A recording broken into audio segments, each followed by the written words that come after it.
அஸ்ஸலாமு hi friends, welcome to my channel. So எல்லோரும் எப்படி இருக்கீங்க? அல்ஹம்துலில்லாஹ் எல்லோரும் நல்லா இருப்போம்.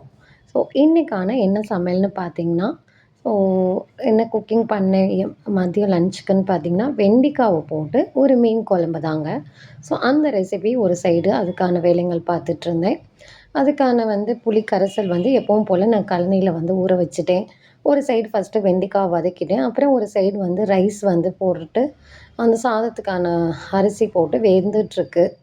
அப்புறம் வெங்காயம் பூண்டெல்லாம் உரித்து எடுத்து வச்சாச்சு. குழம்புக்கு உள்ள வெங்காயம் பூண்டெல்லாம் உரிச்சாலும் அதெல்லாம் நறுக்கி தக்காளியெல்லாம் நறுக்கி ஒரு சைடு எடுத்து வச்சுட்டு அந்த வேலையை பார்த்துட்டு இருந்தேன். ஸோ அப்படியே உங்ககிட்ட ஒரு சில விஷயங்களை ஷேர் பண்ணலான்னு தான். பெண்ணாக பிறந்த எல்லாத்துக்கும் இருக்கிற ஆசைன்னு சொல்லலாம்.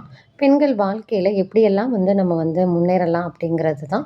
இது ஒரு யூஸ்ஃபுல்லாக இருக்கும் கண்டிப்பாக. ஸோ இந்த வீடியோவை ஃபஸ்ட் டைம் பார்க்குறீங்க அப்படின்னா என்னுடைய வீடியோவை லாஸ்ட்டு வரைக்கும் பாருங்கள். ஸோ பிடிச்சிருந்தா சப்ஸ்கிரைப் பண்ணுங்கள். இந்த காலகட்டத்தில் பெண்களாகிய நம்ம நிறைய பேர் படிச்சுட்ருக்கோம். படிச்சுட்டு ஒவ்வொருத்தர் நிறைய 2, 3 டிகிரி எடுத்துகிட்டு ஸோ ஒவ்வொருத்தர் ஒவ்வொரு ஜாப் பார்த்துட்ருக்காங்க. நான் பிஜி பண்ணணும், யூஜி பண்ணணும், அதுக்கப்புறம் தான் எனக்கு மேரேஜ் அப்படிங்கிற காலகட்டத்திலே இப்போ உள்ள பெண்கள் நிறைய பேர் இருக்காங்க. ஆனால் ஒரு சில பெண்கள் மேரேஜுக்கு அப்புறம் ஹஸ்பண்டோடைய இதில் ஒரு சிலர் எதுவுமே பண்ண முடியாமல் இருப்போம். ஆனால் அது எதுவும் தப்புன்னு சொல்ல முடியாது. ஸோ ஹஸ்பண்ட் ஒரு சிலவங்களுக்கு அது பிடிக்காமையும் இருக்கலாம். எதுவாக இருந்தாலும் என்கிட்டயே கேளு, உனக்கு என்ன வேணுமோ நான் வாங்கி கொடுக்குறேன் அப்படின்னு தான் சொல்லுவாங்க. குழந்தைங்க பிறந்துட்டா குழந்தைங்களுக்கு உள்ளதை பார்த்துட்டு வாங்கி கொடுத்துட்ருப்பாங்க. அந்த டைமில் நம்ம கேட்டோம்னா கூட ஸோ நம்ம கேட்குறதா வேண்டாமா அப்படின்னு நமக்குள்ளதை நம்ம யோசிச்சுட்ருப்போம். அப்படி இருக்க சுச்சுவேஷனில் நமக்குன்னு ஏதாவது தனிப்பட்ட முறையில் செலவுகள் இருக்கத்தான் செய்யும். அந்த நேரத்தில் அவங்கக்கிட்ட கேட்க முடியாத சுச்சுவேஷன் இருக்கும். பெண்களாகிய நம்ம படிச்சிருந்தாலும் படிக்காட்டியும் நம்ம ஹவுஸ் ஒய்ஃபாக இருக்கிற டைமில் ஹோம்மேட் பிஸ்னஸ் இப்போ எவ்வளவோ இந்த காலகட்டத்தில் இருக்குது. அந்த மாதிரி நம்ம பண்ணலாம். நான் படிக்கலை, எனக்கு எனக்கு எதுவுமே தெரியாது, எனக்கு திறமையே இல்லை அப்படின்னு சொல்லி ஒரே இடத்துல உட்காராமல் இறைவன் ஒவ்வொருத்தருக்கும் ஒவ்வொரு ஆற்றலை கொடுத்துருப்பான். நம்மளுடைய தேடல் என்னவோ அதற்கான விடை கண்டிப்பாக கிடைக்கும். ஒரு விஷயம் நல்லா வரும். ஒன்று குக்கிங்காக இருக்கலாம், இல்லை டைலரிங்காக இருக்கலாம், இல்லாட்டி ஏதாவது ஹோம்மேட் பிஸ்னஸில் எது வேணாலும் இருக்கலாம். ஆனால் அதை நம்ம பண்ணும்போது நமக்கு அடுத்தவங்க என்ன சொல்லுவாங்க, என்ன நினைப்பாங்க, என்னை பார்த்து கிண்டல் பண்ணுவாங்க, என்னை பற்றி பேசுவாங்க, இந்த மாதிரி தாட் ஒரு சிலருக்கு மைண்ட் செட்டப் இருக்கும்.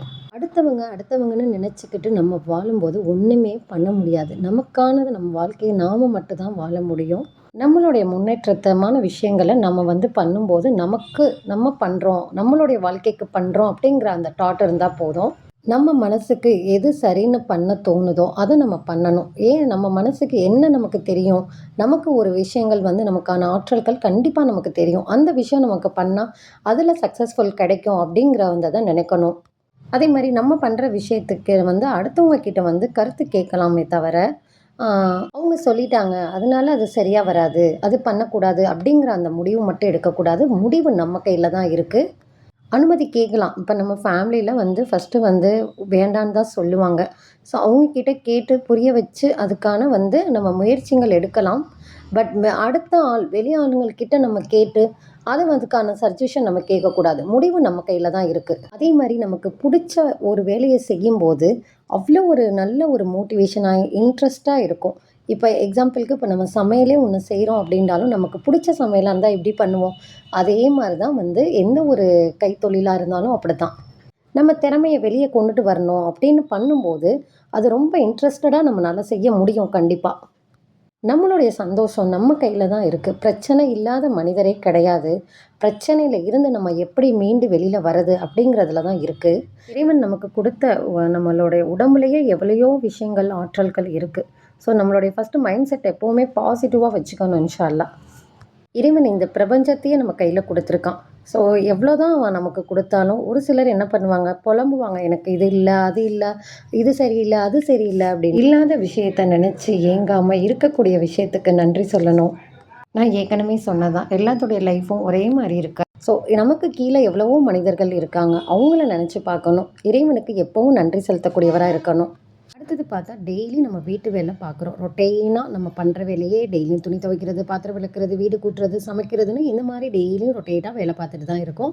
ஸோ இதெல்லாம் நம்ம கடமை. இதையும் தாண்டி என்னால் ஒரு விஷயம் பண்ண முடியும், எனக்கு இது தெரியும், இந்த விஷயம் வரும் அப்படின்னு சொல்லி ஒர்க்காக இருந்தாலும் பிஸ்னஸாக இருந்தாலும் நம்ம நினச்சா பெஸ்ட்டாக நம்ம சக்ஸஸ்ஃபுல்லாக ஆகலாம். நம்ம தெரிஞ்ச விஷயத்தில் ஆர்வமாக இருந்தோம்னா கண்டிப்பாக நம்ம வந்து புதுசாக இன்னும் அடுத்தடுத்து கற்றுக்கலாம் அப்படிங்கிற அந்த இது நமக்கு வரும். அதே மாரி ரிஸ்க்காக நம்ம எடுத்து செய்யும்போது, நம்மளுடைய இருக்க வேலைங்கள தாண்டி இந்த மாரி நமக்கு டைம் கொடுத்தம்போது, நம்ம எடுத்து செய்யும்போது நமக்கு நெறைய அனுபவங்கள தருவோம். அற்புதங்கள வந்து மறைச்சிருக்கும். நமக்கு தெரிய வரும். இந்த மாரி விஷயங்கள் எல்லாமே. எல்லாத்துக்குமே எல்லாமே தெரியும்னு சொல்ல முடியாது. நம்ம கத்துக்கிறதுல தான் இருக்கு. நம்ம பிறந்தோனே நடந்துருவோமா? ஸோ நடக்க வந்து எப்படி பழகுவோமோ, எக்ஸாம்பிளுக்கு சொல்றேன். ஸோ அதே மாரி தான். அதே மாரி சமையலா இருந்தாலும் நம்ம ஒரு ஏஜுக்கு அப்புறம் உடனே எல்லா சமையலும் நம்ம கத்துக்குவோமா? ஸோ ஒண்ணொன்னா நம்ம வந்து செய்ய செய்ய பழக பழக தான் நமக்கு தெரியும். அதே மாரி இந்த காலகட்டத்தில ஹஸ்பண்டுடைய வருமானத்த மட்டும் வச்சு நம்ம வந்து குடும்பத்தையே வந்து ரன் பண்றது வந்து கண்டிப்பா கஷ்டமான விஷயமா தான் இருக்கு. குழந்த, கணவர், வீட்டு வேலைங்கன்னு நம்ம பண்ணி முடிச்சதுக்கப்புறம், இந்த மாரி நம்ம வந்து தனியா டைம் ஸ்பெண்ட் பண்ணி பண்ணும்போது, நமக்கு வந்து எந்த ஒரு அடுத்த விஷயங்கள பத்தி பேசுறதோ, அந்த மாரி சிந்தனைகள்லாம் இருக்காது. எனக்கு தெரிஞ்ச கருத்துங்கள உங்ககிட்ட ஷேர் பண்ணியிருக்கேன். கண்டிப்பா நீங்க கமெண்ட் பண்ணுங்க. இந்த விஷயம் யாருக்காவது ஒருத்தருக்காவது போய் சேர்ந்து யூஸ்ஃபுல்லா இருக்கும் அப்டின்ட்டு தான். வீடியோ புடிச்சிருந்தா லைக் பண்ணுங்க, சப்ஸ்கிரைப் பண்ணுங்க. அடுத்த வீடியோல பார்க்கலாம். Thank you friends.